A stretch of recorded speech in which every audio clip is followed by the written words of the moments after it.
তরুণ ভোটারদের লক্ষ্য করে নির্বাচনী তৎপরতা শুরু করেছে বিএনপি। তরুণ প্রজন্মের প্রথম ভোট ধানের শীষের পক্ষে হোক, এই স্লোগানকে সামনে রেখে সোমবার মাগুরার মোহাম্মদপুরে এক বর্ণাঢ্য পথসভা ও মিছিল করেছে দলটি। বিশ্বজিৎ সিংহ রায়ের তথ্য ও ভিডিও চিত্রে থাকছে বিস্তারিত।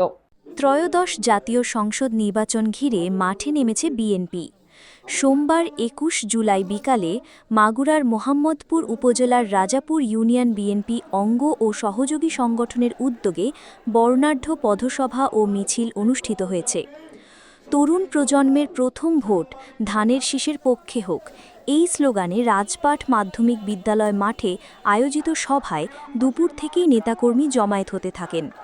তারেক রহমান, কাজী শালিমুল হক কামাল ও রবিউল ইসলাম নয়নের প্ল্যাকার্ড হাতে নিয়ে উৎসাহী কর্মীরা সভাস্থলে উপস্থিত হন। উপজেলা যুবদলের সাবেক সাধারণ সম্পাদক মোহাম্মদ মিজানুর রহমান মিজানের সঞ্চালনায় প্রধান অতিথির বক্তব্য দেন ঢাকা মহানগর দক্ষিণ যুবদলের সদস্য সচিব ও মাগুরা ২ আসনের সংসদ সদস্য পদপ্রার্থী মোহাম্মদ রবিউল ইসলাম নয়ন।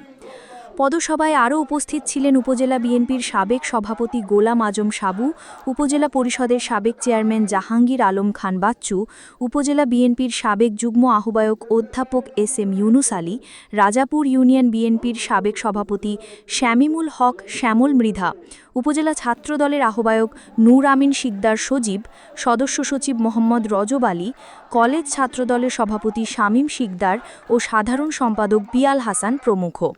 পদসভা শেষে মোহাম্মদ রবিউল ইসলাম নয়নের নেতৃত্বে একটি বিশাল মিছিল রাজাপুর বাজারের প্রধান সড়ক প্রদক্ষিণ করে। কাজী উপমা মিম, দৈনিক খোলা চোখ।